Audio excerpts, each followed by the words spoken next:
As our friends who are present for the meeting of the Building Association have not heard the recent lectures held here, I will not continue today with a subject that has now occupied us for some time. Instead, I will digress and speak during these days of things that can contribute to a wider understanding of what has already been presented, but that can also be understood to some extent by itself. I want to touch quite briefly upon a leading thought that has been brought forward. It is indeed somewhat comprehensible from the whole character of spiritual science, but it is deepened when one adds to one's understanding the facts that have been presented in our recent studies. This thought can be expressed as follows. Human history can only be considered in its true reality when one learns to know the individual forms of the actuating spiritual powers that stand behind it, just as one can only get to know the nature when one knows in its true form what works and lives behind sense perceptions. We have frequently emphasized that the science of the spirit is related to what is commonly called science today, much in the following way. Modern science, which has been pursued by mankind, rightly and for good reasons, for 3 or 4 centuries, resembles a description of single letters that are printed or written on a sheet of paper. At best, it resembles the phonetic or grammatical rules by which these letters are grouped into words or united to form sentences. What we call the laws of nature can be compared with phonetic or grammatical rules. Thus, if we were to examine a printed or written page and say that we can see first a stroke upward to the right, a stroke going down to the left, and so on, and then describe the other letters and perhaps even the rules pertaining to phonetics or grammar, this way of relating ourselves to a printed or written page would resemble what is correctly called science today. But if we were to do no more than observe in this way, our relation to the printed or written page would be completely inadequate, because we can also read. Here we pass on from mere observation and description of what is on the page to the meaning of the words. We can only learn to know this meaning when we advance from describing what meets the eye to what our faculties, our mind and its powers can make of it. By these means we unite ourselves with the spirit that is ruling and working within these little beings that we call letters. In contrast to ordinary science, spiritual science seeks to read the facts of the world, not merely to describe what is seen. When we have learned to do so, both the facts of nature and history, inasmuch as they first show themselves to us in forms that we can describe in movements or inner laws, are figuratively speaking like letters that can be read. In this domain, the meaning of existence is revealed, that is, the meaning of life and all human activity, insofar as the revelation is necessary to man. We also seek in this way the meaning of historical evolution and the concrete forces that stand behind it, conjuring it out of itself, as it were, just as a writer conjures forth from his thoughts what we afterward read from the dead characters set down on the written or printed page. Now we have tried to study the fundamental meaning of this modern age, which we describe as the 5th post-Atlantean cultural epoch. We know that it begins approximately in the period that is also described by external history as the transition from the Middle Ages to modern times. With the exception perhaps of its very last centuries, but including the 14th and perhaps part of the 15th, we look upon this period of the Middle Ages as belonging to the 4th post-Atlantean cultural epoch, calling it the Greco-Latin, in accordance with the fundamental character of its spiritual and material life. It begins in the 8th century before the event of the mystery of Golgotha. If we consider the evolution of humanity only in the way that ordinary history does, this too has often been spoken of here and elsewhere, we then easily arrive at the idea that human evolution, to the extent that it can be spoken of at all, has always consisted of man as we know him today and has always progressed more or less in the same way. When one looks back, one imagines that one sees historical evolution in such a way that the human being remains unchanged and just about the same. Such a view does not hold good for a real spiritual observation of history, as we know. The truth is that humanity changes considerably as time passes. The man of the 10th or 12th centuries of the Christian era differed more radically from the man of the present time than is believed today, when people are so little inclined to look into mankind's evolution. If one considers the whole configuration of the social life of the soul, the way of thinking and the very manner of life, then this difference becomes manifest, not only among the educated, in whom problems of world conception, science, and knowledge play a part, but it is also seen in the simplest, most primitive men. Although the world knows little of it, the simplest farmer today is, in his whole configuration of soul, an essentially different being inwardly from the man of the 8th, 9th, and 10th Christian centuries. Again, we can say of the modern age also, which as it has evolved from the 15th and 16th centuries, bears essentially the character of the present, that it completed the first small segment of its course approximately in the middle of the 19th century. As we have often mentioned, this is an important point in time. I have frequently drawn attention to a saying that is used incessantly, yet is completely false when understood in the way it is usually meant. Nature, it is said, knows no leaps. In reality, however, we see how life makes leaps everywhere. It really only progresses through leaps. Speaking in the Goethean sense, it is a leap when, through metamorphosis, the leaf of a plant develops from the root, the flower petal again from the leaf, and the organs of the fruit from the petal. It is, however, conveniently prejudicial to believe that human history proceeds without leaps. Such is not the case. Human history advances in great undulating waves that do not simply follow the one upon the other. Rather, at certain times, what comes later places itself abruptly beside the earlier. Men, however, are not accustomed to observe things accurately, or it would strike them that in the sphere of evolution powerful forces are to be observed that by means of breaks and periods with wave-like depressions and elevations bring evolution forward. One could say that the conclusion of a particular evolutionary process was reached in the year 1840, that is, in the middle of the 19th century. In the period from the 15th century to the middle of the 19th, humanity was evolving quite distinct faculties that were not present in the same way in an earlier period. One is entirely mistaken if one believes, for instance, that the Copernican world conception or the art of printing could just as well have appeared in human evolution in an earlier century than the one in which they did. The progress of human evolution is just as organic as individual human development, just as the child of 12 or 13 lacks the capacity to do things in the world that might be done by a man or woman of 35, just as faculties must evolve in the life of an individual in accord with his age, it is also the same with humanity. The special faculties that came to the fore in Copernicus, Galileo, and Kepler, and later in the scientists of the 18th and 19th centuries, did not formerly exist. In fact, they correspond to a particular period of human evolution that falls within those centuries. The Greeks or Romans could not have looked at the world similarly, because the faculties for doing so were simply not in existence in their time. The individual human would not be perfected if he did not gradually evolve faculties suited to each period of life. Neither would humanity become complete in its way if faculties, whose foundations already exist in man's general nature, did not gradually emerge. That these faculties develop, that mankind gradually puts forth what lies within its being, is the fundamental fact of human evolution.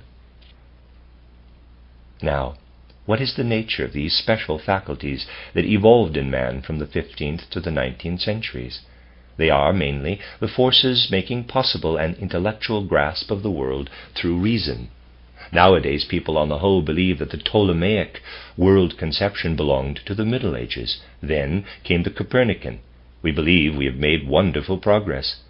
Those in the Middle Ages were really quite foolish to accept anything so imperfect as the Ptolemaic world conception, and now we at last have the true view.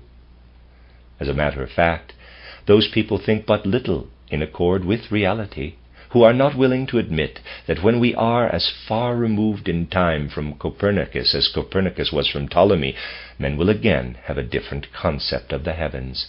The development of humanity is in constant flux, and by that time the Copernican system will be regarded just as the Ptolemaic system was regarded by the Copernicans. Even though it gives the impression today of being pure nonsense when one says another world conception, which will differ as much from the Copernican as the Copernican from the Ptolemaic will replace the Copernican world conception in future, this truth is nevertheless quite evident to those who have an inner comprehension of what lives and weaves in the growth of humanity. The special method of applying merely the intellect to natural phenomena in an external way, which has created the natural science of the last 3 or 4 centuries, represents the faculty that belongs to those centuries. It is clear to those who know how humanity advances that mankind was actually ripe from the middle of the 19th century on for the gradual development of other faculties. But man must increasingly take his own affairs in hand. More than in any previous age, he is given the task today of doing something toward adding fresh faculties to those gained in the last 3 or 4 centuries.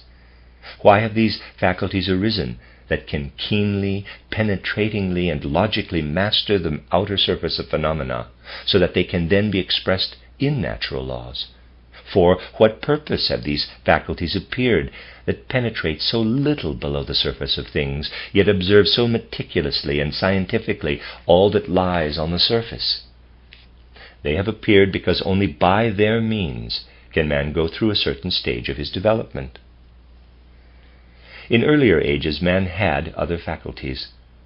When we go back in historical evolution, we find that the further we go, the more possible it was for man to look into the spiritual world. But the faculties he then had were not such that he could use them in freedom. They were more or less involuntary. The force enabling him to reach a certain knowledge came over man in earlier ages somewhat in the way in which the desire for sleep overtakes a man. It was, however, a force that entered the spiritual world. In order for man to take a step forward toward achieving the faculty of making free decisions and developing freedom, he had to be separated from the forces that in earlier times brought him nearer the spiritual world, but also allowed him less freedom. Man had to pass through a period of development in which he was shut off as by a veil or sheath from the spiritual world, so that he might become freer. To be sure, this development is still far from complete, but a first stage reached its conclusion in the middle of the 19th century. Those who know something of the spiritual life behind the sensory life recognize that since that time it is a growing necessity for other forces to be added to those of observation and knowledge based on mere intellect. These other forces slumber in the human soul and must be developed, even as the forces have evolved that have brought humanity to achieve the great advances of the last 3 or 4 centuries. Thus it is for the sake of freedom that humanity has gone through the intellectual development of the last 3 or 4 centuries. This intellectual development has led to a conception of the world that is materialistic in a far-reaching sense.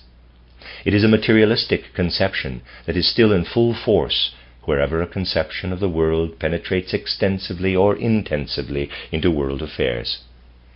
However much it may be said in scientific circles that materialism has already receded, those who imagine it to have withdrawn often do not have the least idea how deeply and firmly they themselves are still held in materialistic concepts.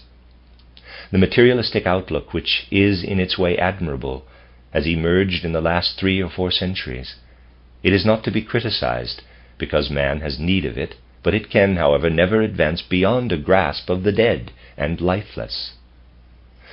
Were the intellectual conception of the world alone to hold sway in human earthly evolution, man would only understand the dead and lifeless. All understanding of life and the living, to say nothing of the spiritual, would be lost. The lifeless alone can be the object of the kind of scientific study that has made such magnificent progress in the last 3 or 4 centuries. Those individuals, however, who know what is necessary for humanity have gradually become fewer during this time. They understand why it is that since the middle of the 19th century a certain longing has arisen, as if through some inner process in man, to know something about the spiritual worlds. The peculiar thing is that this longing took a form that was in harmony with the materialistic feeling of the age. Man wanted to learn to know the spirit in a materialistic way, since habits are lost far less rapidly than longings. It was along materialistic lines that man wished to find the spirit, and this materialistic knowledge of the spirit was often fostered and generously bestowed, even by those who really know what is necessary for humanity. Hence there arose the various materialistic branches of science that set out to prove that spiritual activity lies behind the sense world. All that has been set going in order to arrive at knowledge of the spiritual through the hypnotic element, the element of suggestion, and even through spiritism or spiritualism as it is called, is nothing but an attempt to research the spirit by materialistic means. Humanity has become accustomed to recognize as true only what can be only what had been verified by means of investigation in a laboratory or clinic. Now, in the same way, through external operations, following precisely the pattern of the natural scientific method, a method was elaborated that should give manifest proof of the spirit. Important results have undoubtedly been attained on this path. In addition, of course, there has been a good deal of charlatanism and swindling.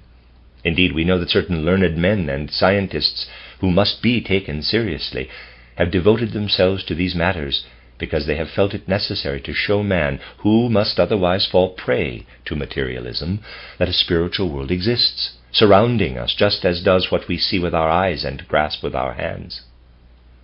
So in the course of human evolution, after the middle of the 19th century, we have these efforts to make men understand that there is a spiritual world around us, just as there is a world that we perceive with our senses.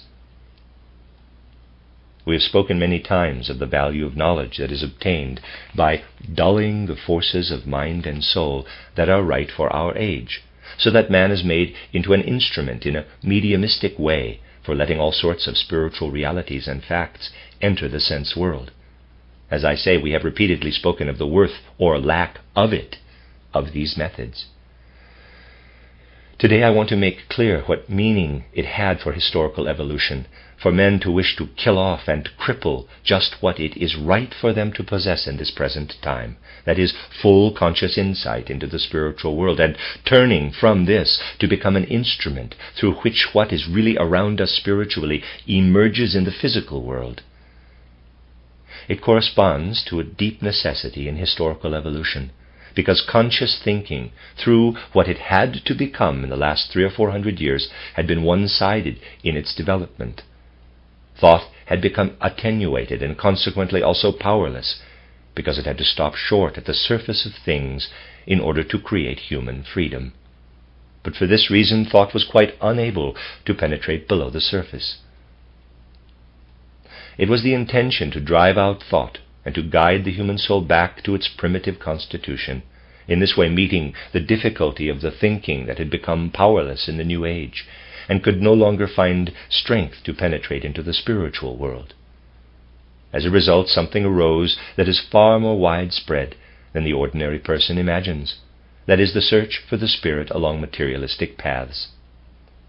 With the expulsion of conscious knowledge, in which, regarding the spiritual world, they had lost confidence, men wished to dip down into the spiritual world through a subconscious knowledge and a lowering of consciousness. There were always, however, other persons who did not enter into this phenomenon of the time merely instinctively, as did the ordinary scientists and most spiritists or spiritualists, but who knew, nevertheless, what was going on. Such persons have always existed. They had great expectations of the movement just described. In general, one can say that those persons who have preserved an exact knowledge of the spiritual world during the last 3 or 4 centuries, and even up to today, fall into different groups. There are those who expected nothing from such a materialistic way of research into the spiritual world. But there are also those who hoped that from it men would come to the conviction that a spiritual world does exist in our environment.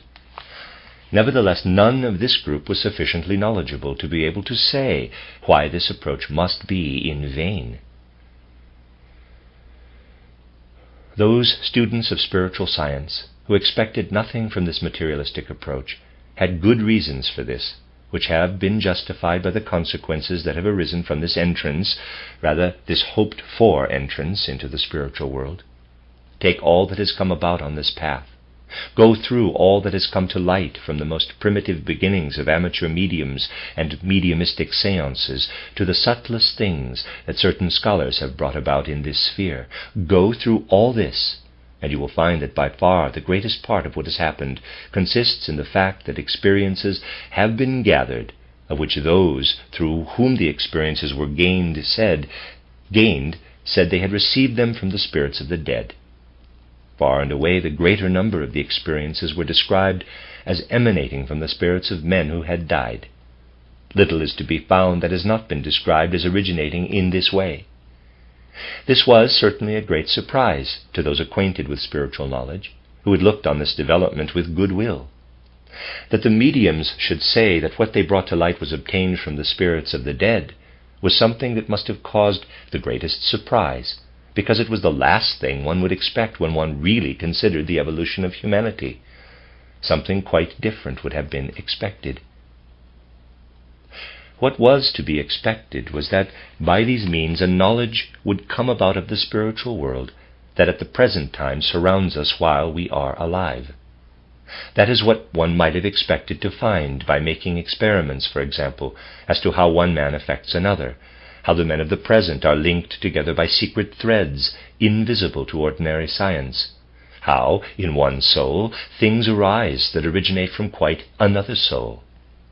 In reality, a network of spiritual connections is drawn from soul to soul.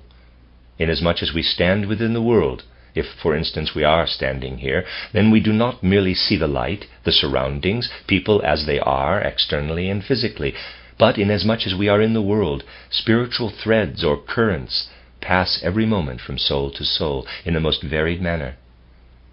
One gets nowhere if one speaks in general terms of some sort of connection between souls that is distinguishable by the senses.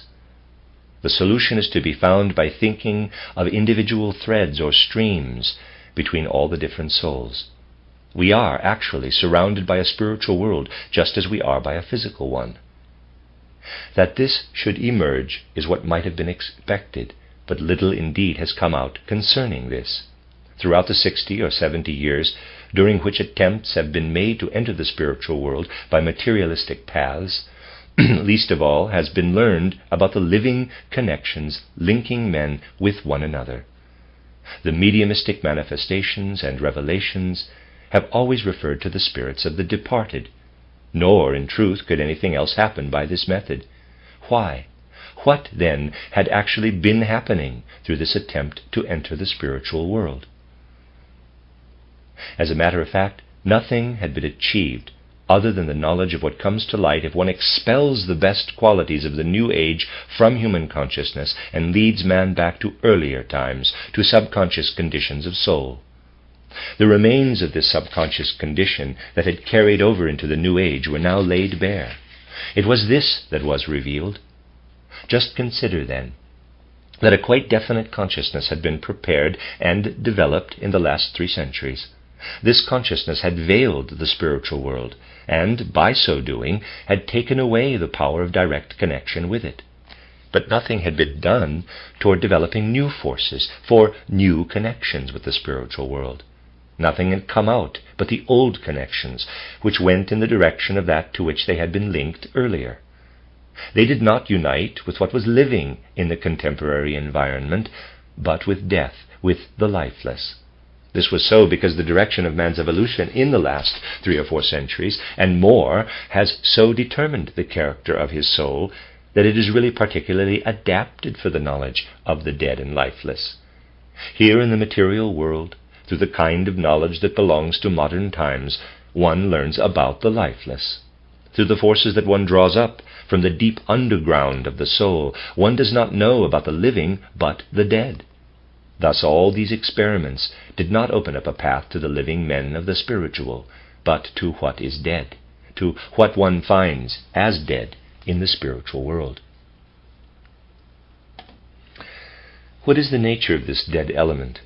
It is not the human beings, that is to say the souls, who, speaking spiritually, are our contemporaries.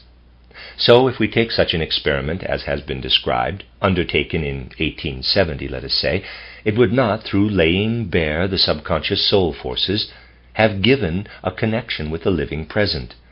In fact, it would not have made a connection with the living souls of 1870, but only with what had remained behind from these living, progressing souls.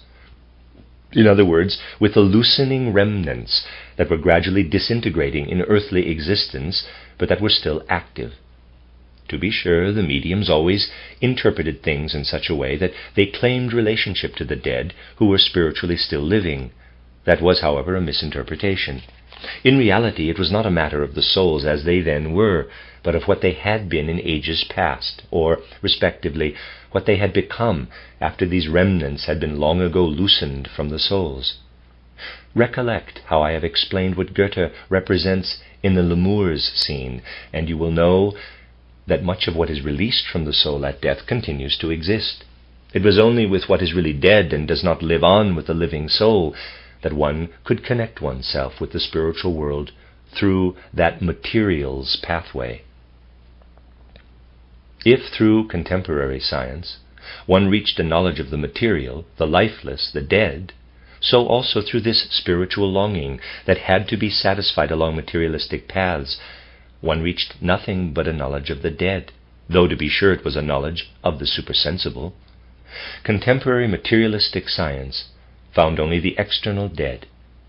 This apparently spiritual, but from their methods actually materialistic science found the supersensible dead.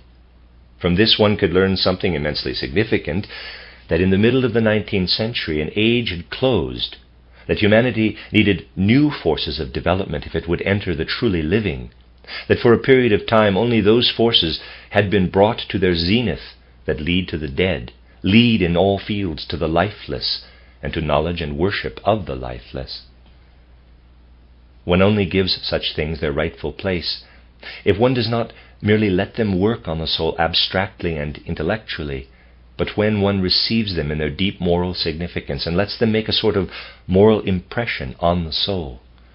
Indeed, we are shown that although these intellectual powers with which man has made such splendid progress have brought him to a certain summit of attainment, yet they are only fitted for approaching the lifeless. The content of human soul life could gradually only but be directed to what is dead. To him who can perceive the course of man's evolution, it is unquestionably clear how the foremost currents of modern thought lead more or less directly to a cult and worship of the lifeless. The working that is felt in respect of the outer material natural order, where such wonderful progress has been made, is but a cult and worship of the dead. Why are people so gripped by the last cantos of Haemerling's Homunculus? Because after Haemerling has shown how modern mankind is really hastening into a sort of homunculus era, he shows what it signifies for man, in respect of the great cosmic mysteries, to try to lift himself above gravitation through purely mechanical forces. His last canto shows us the dirigible, the Zeppelin before it existed, and all that was still in the future. At the same time, he makes us aware of what is linked with this extreme mechanizing, which is to say the killing, the homunculizing of life in the development of human civilization. Spiritual knowledge, however, has never died out. It is always safeguarded somewhere, and there are individuals in every age who are able to obtain it. It was saved even through the period in which it counted for least, from the 15th to the 19th centuries, being preserved like a fine thread. Those of whom I spoke as holding no expectations from the materialistic path into the spiritual world perceived something else as well. They were of the opinion that our modern way of feeling and thinking, as it has developed in the last centuries, can be further trained and developed, so that out of clear-headed materialistic methods a knowledge then can develop gradually, that which can even work in a sufficiently penetrating way to get under the surface of things and into the spirit. That is what the real method of spiritual science ought to be, to enter into the spiritual world along the same path that man has entered into nature during the last 3 or 4 centuries. All that is necessary is a further development of the scientific habits that mankind has evolved in this period. The point is that in a corresponding way, through a real exertion and effort avoiding indolence, man has to develop further the thinking habits already evolved. But now it may be asked, why are there so many who, in spite of knowing something of the spiritual world, have remained silent concerning it? It must be repeatedly emphasized that spiritual knowledge was always there. Although it had to be developed in different ways, in different ages, it has always existed. Why, then, have so many people been afraid to impart this spiritual knowledge? It has been disseminated in our circle because the recognition of the need to do so outweighs everything. In fact, however, only certain portions of spiritual knowledge can be imparted, as you know, and that only on quite definite grounds.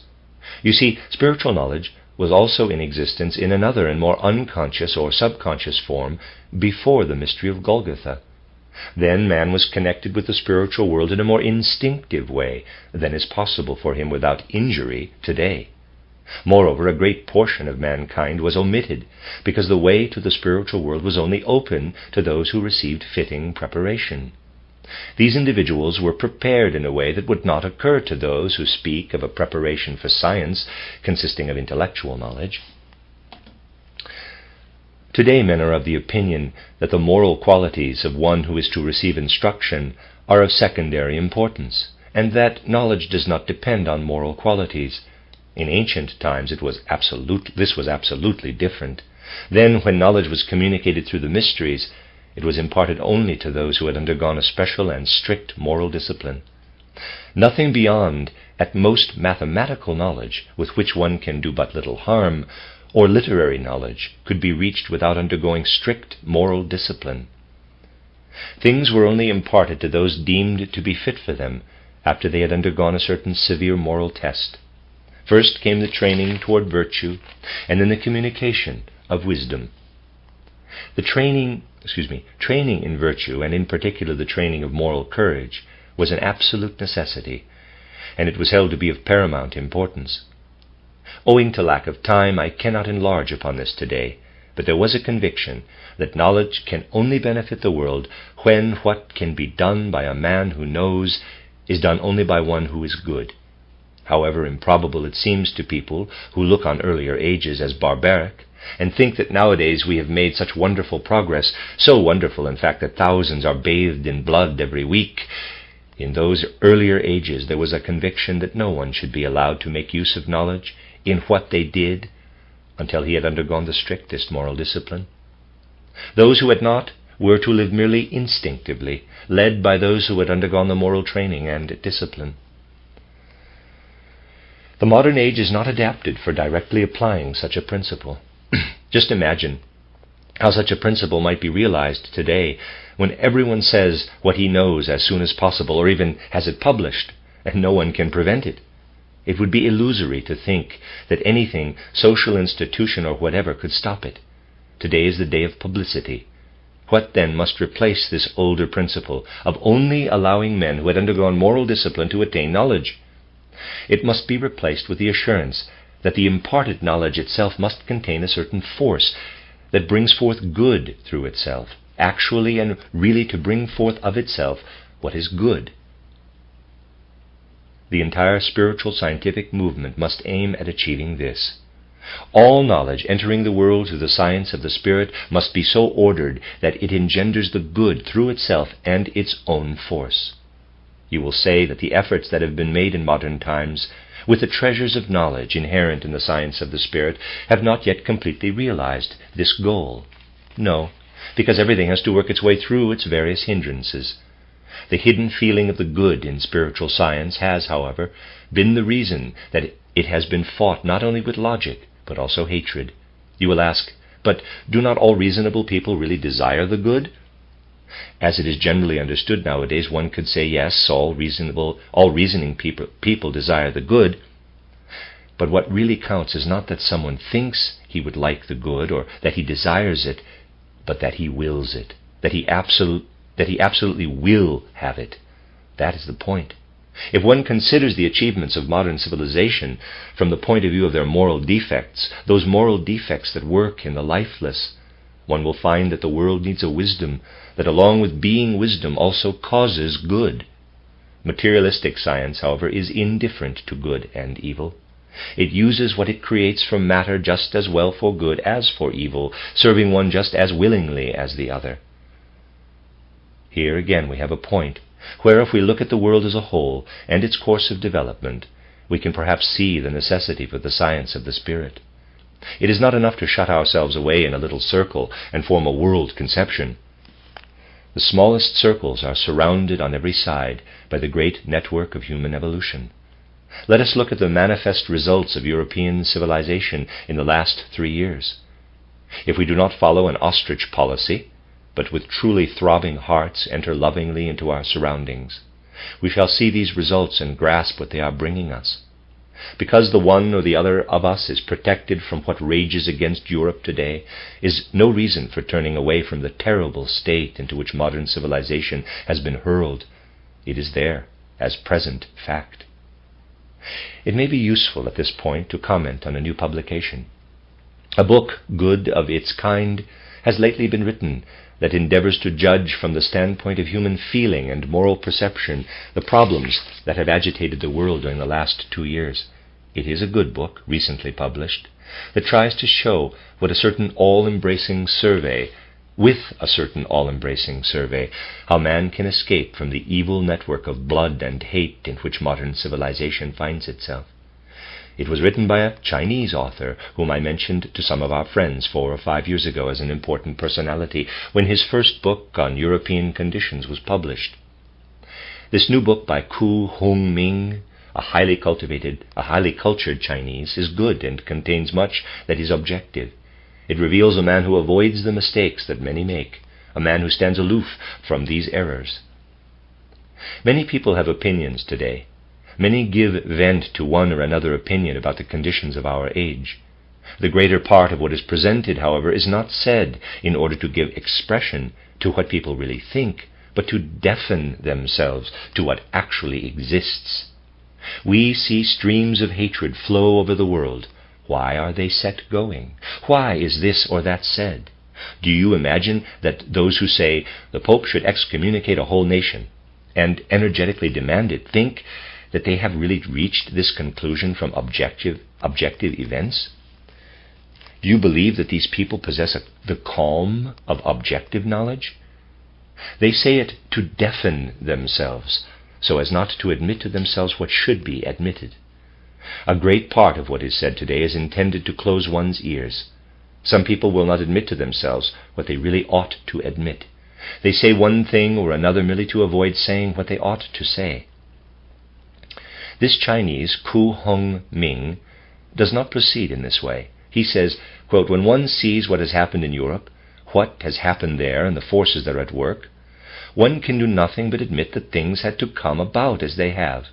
In its one-sided cultivation, the materialism that developed in the 19th century was bound to lead to these consequences, and it is bound to lead even further, ending in the final downfall of European culture." End quote.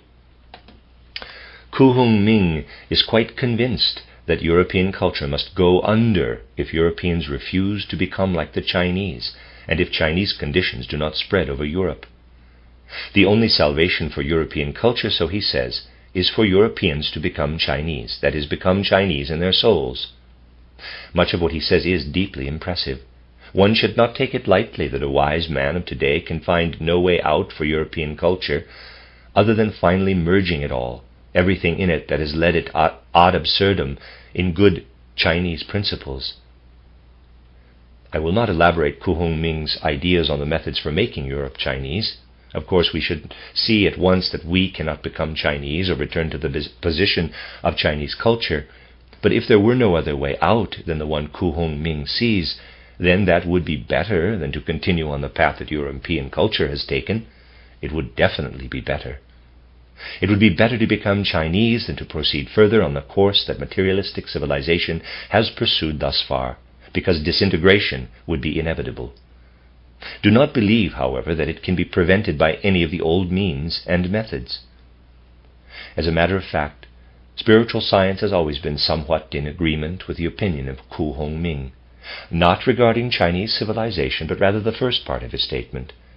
It therefore fosters, as its great ideal, drawing knowledge from the spiritual world that leads back into it, and that also can make men good through its own force.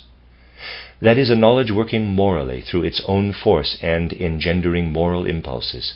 So, as scientists of the spirit, our answer would not be, like Ku Hongming's, to become Chinese, but rather to seek by paths of spiritual science to bring about the fructification of European culture, because that is actually the only way it can be brought about.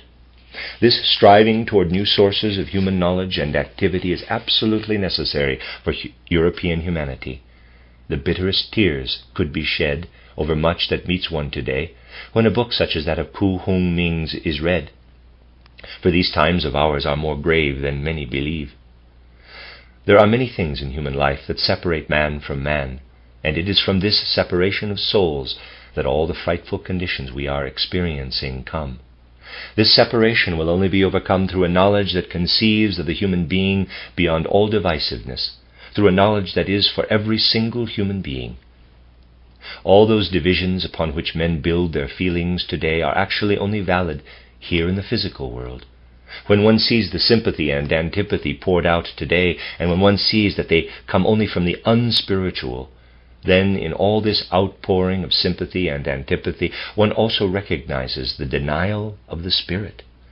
All racial hatred, for instance, is really also a fight against the spirit. Because this age of ours is so strongly inclined to fight against the spirit, it therefore possesses this talent for racial hatred. Here is one of the deepest secrets of our present spiritual culture. The only way out is through the living grasp of the spirit. Just think how, the moment we fall asleep and our ego and astral body leave behind our physical and etheric bodies, we are in a world where all that leads to sympathy and antipathy simply does not exist. In the moment that follows falling asleep, we are united with those whom we look upon from the consciousness of our time with the deepest antipathy. We must pass through their souls in the realm of interpenetrability. We can rage as we will and hurl tirades of hatred against this man or that, but as soon as we fall asleep and enter the realm where all interpenetrates, we must pass through the souls of those we hate. The facts concerning such actual realities must now be made known. What I have just said is elementary, but if one enters more and more into the knowledge of actual reality, then the very entering possesses the force to create the impulse of the good. One only learns to know the real significance of hatred and unfounded antipathy in the world when one sees their effects in the spiritual world. He who knows what hate is in the spiritual world ceases to hate, lest he put himself straight into the service of certain evil powers. Since a larger number of friends than usual is gathered here for the meeting of the Building Association, I especially wished to speak about these earnest matters today. Those who have heard my last lectures will be able to connect what has now been said with what we studied before. Even if it has been no more than a digression, it can nevertheless throw light on many impulses that are being enacted in the world historical evolution of the present time.